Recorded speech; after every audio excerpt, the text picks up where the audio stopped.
Reading with your kids. Hola, ni hao, konnichiwa, assalamu alaikum, shalom, mahaba, moni muli wanji, namaste, jambo, bienvenidos. Hi, my name is Jedley, and this is the Reading with Your Kids podcast. We're coming to you from the beautiful neighborhood of Reedville in the southwest corner of Boston, Massachusetts. Thank you so much for being part of our mission to help families grow closer through reading. Please be sure to subscribe to the show in the iHeartRadio app, on Spotify, Amazon Music, Apple Podcasts, wherever you find your podcasts. We have two wonderful guests for you today. In a little bit, we'll meet Darrel Gregory. He's the author of I'm Not Very Good at It. But first, we'll meet Jerald Hoover, the author of the Hero series. Before we invite Jerald into the studio, we want to invite you to visit our website, readingwithyourkids.com. So much for you to do there. Of course, you can check out our fantastic blog.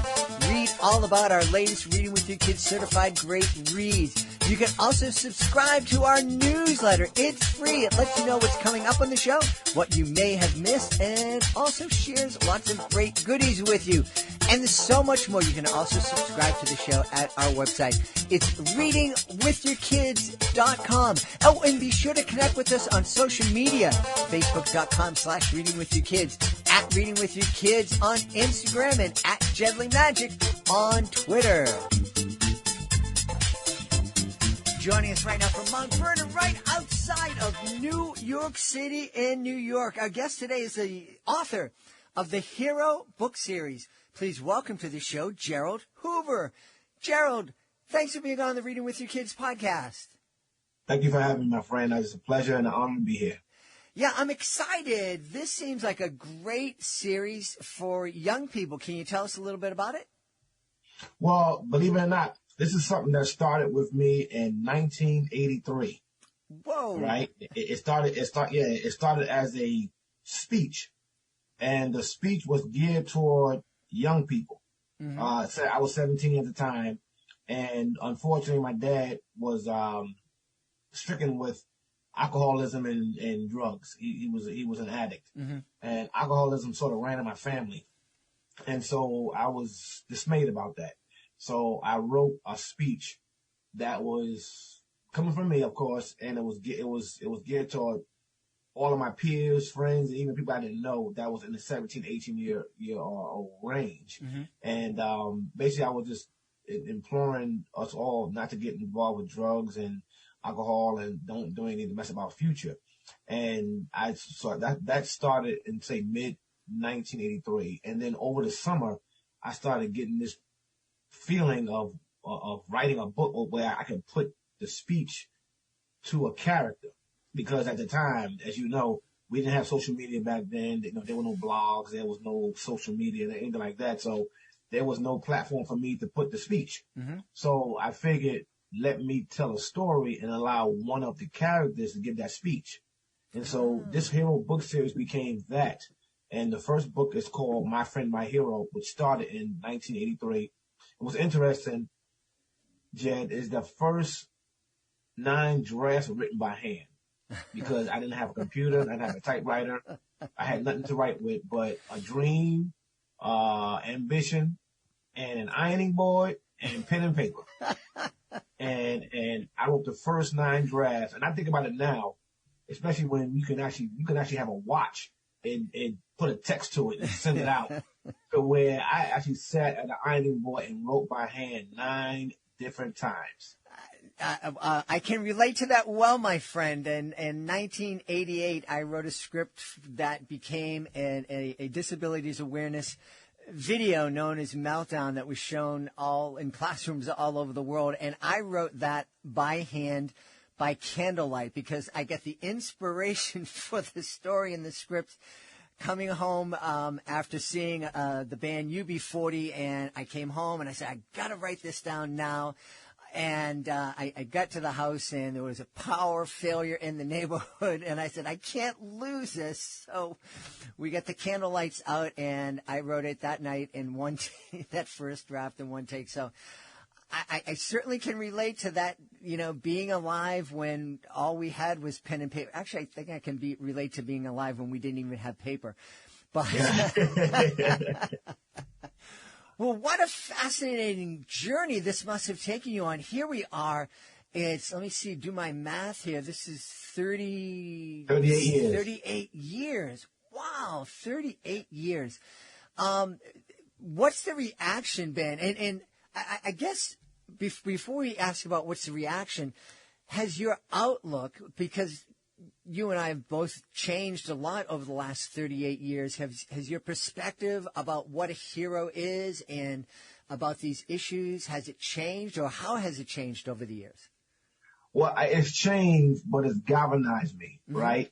Well, it took, from the time I started writing in 1983 to 1984, when I actually finally got it in typewriter form, like I sent it to a publisher. I got rejected from 84 to 1992, 42 times from agents, lawyers, publishers, and editors. And everybody told me how good the book was, all kinds of stuff, but they just wouldn't publish it. So it galvanized me in that it made me a businessman. It made me a marketer. It just put so many different things within me. And with the characters being who they were, I made the characters heroes to themselves. And so that made me look at heroism in a whole different way, because, the average child now, they'll see a LeBron James, and I understand the premise of it. They're looking at an athlete or a rapper or even an actor as a hero. People that they may not ever meet in life. But really, real heroism is people that are right in your neighborhood. You know what I mean? And they don't have to be stars or public figures or anything like that. It could be a person that just goes to work and takes care of his family. It could be a person that just goes to school to take care of themselves, to do things in the midst of a struggle. So it's sort of enhanced and opened my eyes to what heroism is. And what made me put all 4 books, it's a 4-book series with the name Hero to it, because I really want young men and women, when they even see the title and see the characters on the cover, and they see how young they are, they think, wait a minute, these people are heroes? And when they read the book, they can see themselves within it. Yeah. You said something that really, really perked my interest. You said, sometimes we need to be heroes to ourselves. Can you expand a little bit more on that? Because I think that's fascinating, and I think it's really important for folks to hear. Sure. And especially with the age of social media and technology, people really don't sit down to actually think, by themselves. Everything is so quick, go. And I think you lack a lot of social emotional tools with that. So you'll have a lot of times people are scared, not so scared, but people won't even go to a mall by themselves. They got to have somebody with them. People don't think to themselves because they have to have somebody thinking for them or thinking with them. And it takes a lot, Jed, just to do things, just to lead yourself. I really love that, and I hope I hope that the parents that are listening and the educators that are listening kind of embrace that idea and share it with the kids in their lives, especially the tweens and the teens that they have, because I think we don't give those kids who make the good choices enough credit. The saying is the squeaky wheel gets the oil, and the kids who are acting out in school get the attention, and the kids who are just kind of chugging along, doing the right thing day after day after day, we just depend on them, and we don't let them know that they are. They're being a hero to themselves. They're making those choices. They're standing up to those temptations, the way that a superhero would stand up to a villain. Those kids are standing up to those villainous temptations that can lead them down a bad path, and that can be very heroic sometimes, because it is. It's hard to say no to our peers. It's hard to say no to ourselves when there's something that we really want. And so, I hope all our parents and educators think about that and recognize some of the heroes that are being heroes to themselves in our lives. No question. Yeah. No question. And I tell you something, I'm really happy that you have this program, about, reading with kids, because what's dangerous, my friend, is that, and I'm scared for all communities, but particularly me, I'm African American. Mm-hmm. And with reading being such a lost art, you know what I mean? Because technology is such a thing, even in schools. Mm-hmm. I'm afraid that we're not careful. Within 25 years, a lot of our young men and women are going to be zombied out. Mm-hmm. And so I really believe that there's even power in touching a book. Studies show that it is. But when young men and women actually put their eyes on books and read pages, it does certain things to the brain, mm-hmm. right? Aside from expanding on the vocabulary, have the stress release and read. Think about our parents back in the day. Before they went to bed, they read something. Mm-hmm. Why? Because it helped them sleep. Yeah. These things are such a lost art now. Writing as well. And I don't mean just writing in text or on the computer. I'm talking about with your hands, mm-hmm. with a pencil or pen in your hand. It helps improve memory. So Jed, there are so many things that are going to be lost on our children because of technology, that I'm afraid that when they're older, the only creativity they're going to have is through either physical activity like sports or something else, but not the true things that we grew up on. Mm-hmm. And now I'm not saying that they shouldn't have balance where computers and technology is here, mm-hmm. but have balance so that you can compete. You know what I mean? And I think that's the thing that's really, really bothering me, because in certain sectors of society, Jed, young men and women are graduating high school with third and fourth grade reading levels. Well, that certainly is true. We recently had Malcolm Mitchell on the program, who was a member of the New England Patriots, the Super Bowl winning team. Mm-hmm. And so he had tremendous success in his life. And he arrived at college, and this big, strong, strapping football player who had always been the big man on campus and always, was lauded everywhere he went, was in a freshman class, and the teacher asked somebody in the class to stand up and read aloud, and he became terrified because at that moment he realized that he wasn't able to do that. And to Malcolm's credit, he went and, using children's books from the library, taught himself to read as a college student. He went on to have great success in the NFL. He's now a literacy advocate. He has a great reading program that's changing lives in the Atlanta area and all around the country.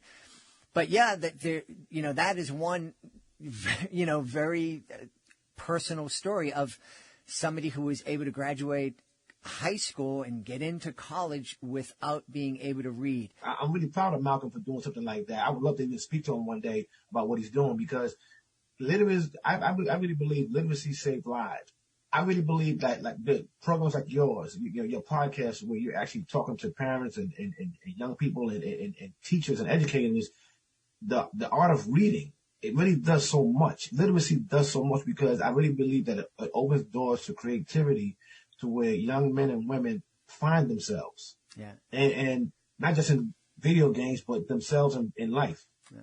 Well, I agree. And earlier on, we were encouraging parents and teachers to recognize those kids who are being heroes for themselves and yes. how important that is. I also think that we need to take a moment and just remind parents that you are being a hero to your kids when you read with them.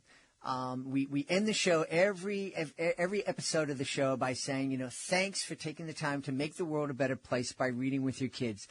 And that really is true, because all the things that you've been talking about, Jerald, we know the kids who aren't able to read, kids who aren't literate, have a much higher chance of ending up incarcerated. They have a much higher chance of ending up in poverty. LeVar Burton was on the show and just talking about the fact that literacy is emancipating. Jerald, I have to just recognize this.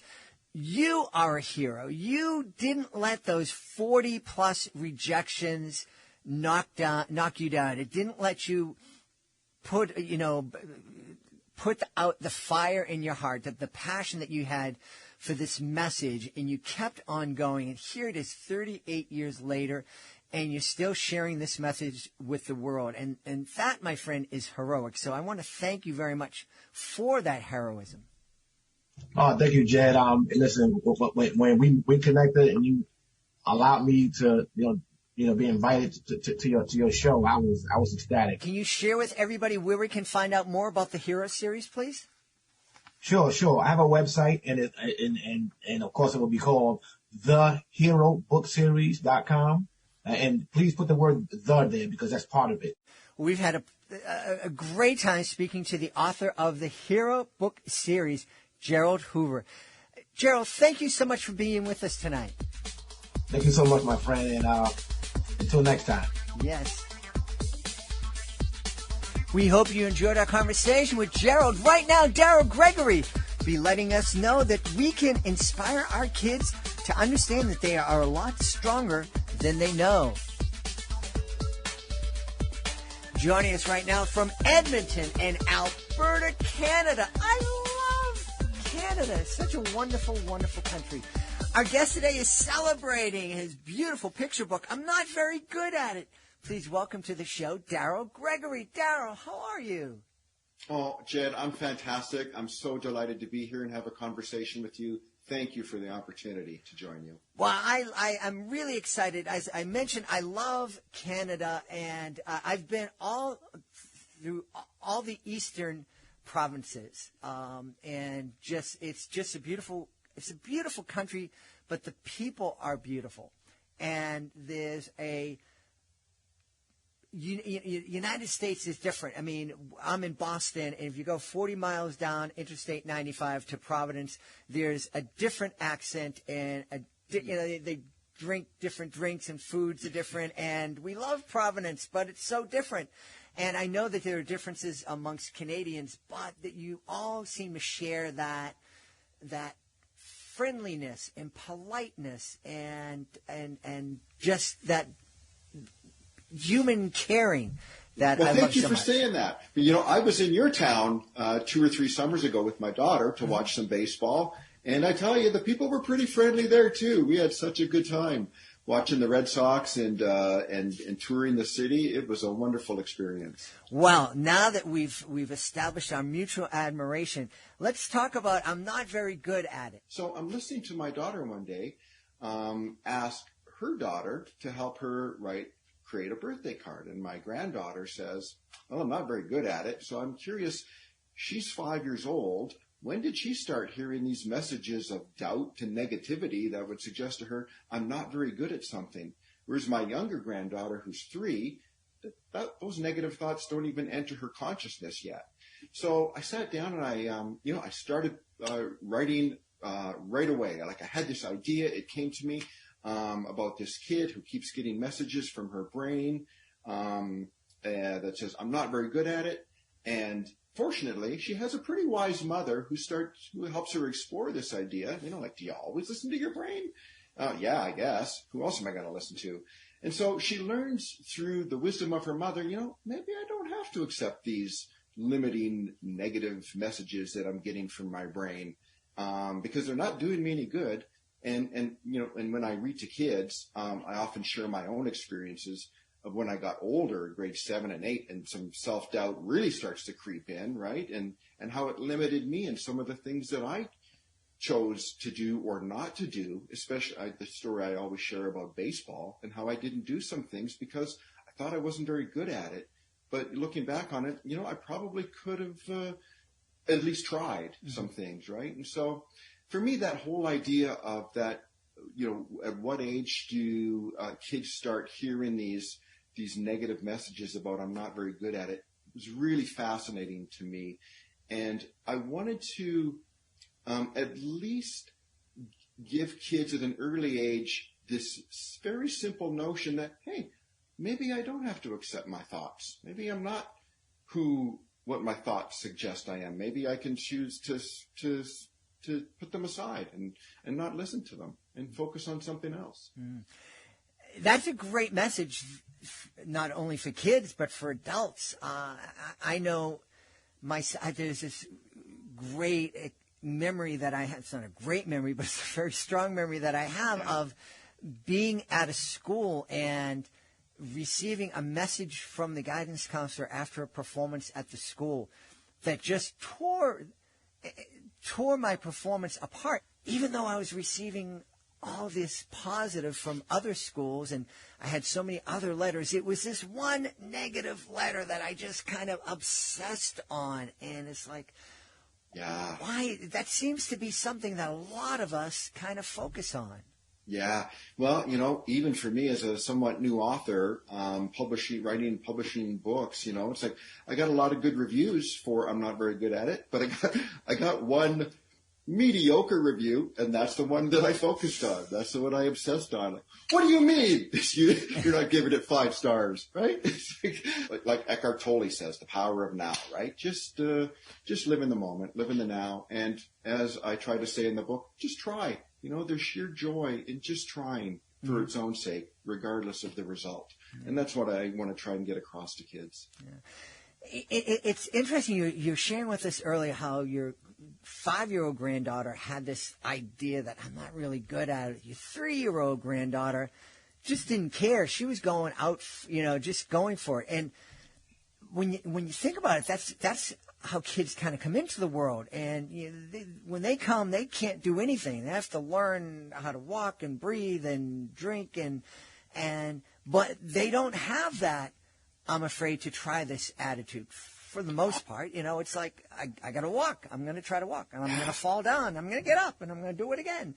At some point, I wonder what it is. At some point, we kind of go, nah, I don't want to fall again. One of the things that I'm discovering in life is that as we get older, as I approach 100 years old, I'm more like the 3-year-old. I don't care what anybody thinks about the way I sing or what I think.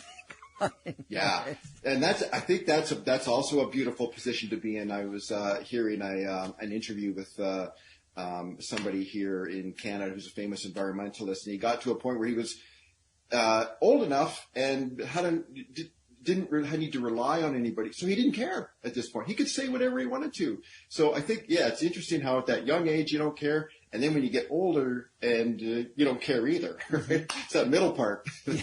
Yes, a little hard. That's where all the challenges come in. You were sharing with me that right around the same time that you published I'm Not Very Good at It, you also published Jenny Faces the Green Knight. Can you tell us about this book? Yeah, so Jenny Faces the Green Knight is it's a longer book. It's probably for kids who are transitioning from, say, picture books to chapter books. It's about a 23-minute read. It's a longer story, and it's about I have one granddaughter who's biracial, and she is the central character in this story. And really, some things that I was really interested in that story is the idea of courage and empathy, but, mostly resilience. I find resilience is such it's easy. I mean, it's harder than courage. Like anybody can have courage at the start of an adventure and whatever. But it's so hard to get back up once you've fallen. Like when I used to coach kids in softball and ringette, they were all excited to play at the start of the game. When they're winning, things are great. But when they started losing, oh man, it was so hard to get them out of that funk and, believe in themselves. And so I wanted to really emphasize that theme of resilience in Jenny Faces the Green Knight. I think that's a really important skill that we're not teaching kids enough anymore. I don't know if it's the same in Canada or in the rest of the world, but I know here in the States, especially when my kids were younger, my kids are adults now, but when they were younger, I saw there were a lot of parents who were practically bubble wrapping their kids, and I was asked to coach my son's soccer team, and I had coached on a very competitive level a high school team, and I played competitive soccer both in high school and college, and I said going in, I said, I'm not sure I'm the right guy to be coaching 7 and 8-year-olds. I can teach, maybe I can help, and then I found out that they didn't keep score in this league because they didn't want the kids' feelings to be hurt. It just, losing is part of life. Falling down is part of life. It's okay that we lose and fall down as long as we get up again and try. Yeah. And I always think, you're right. And we can help our kids to be resilient by framing their experiences the right way. So here's an example. My granddaughter, last summer fell out of a tree. So she tells me, Grandpa, I fell out of a tree. I go, oh, that's wonderful. And she looks at me and, what do you mean that's wonderful? Well, I think this great adventure you have, you were brave enough to climb that tree. That can be a scary thing. If we can frame things and in such a way that they realize, oh yeah, that was pretty good. I think that would be great. That's something my daughter, when she was younger in high school, she was able to come out on tour with me a lot. And when you're out on the road and you're traveling around and you're going in these small towns throughout the States, and I'm sure it's the same in Canada or wherever you are, you're going to have some adventures, some challenges. The van might break down, or you might get food poisoning. But there are all sorts of challenges that you run into, and boy, it helps so much if in the middle of this crisis, or in the middle of this challenge, you can say to yourself, "Man, this is going to be a great story someday." What was it that made you decide to pick up the pen or sit down at the keyboard to create these children's books? There was something personally that happened for me in my life. It was a couple of years ago already.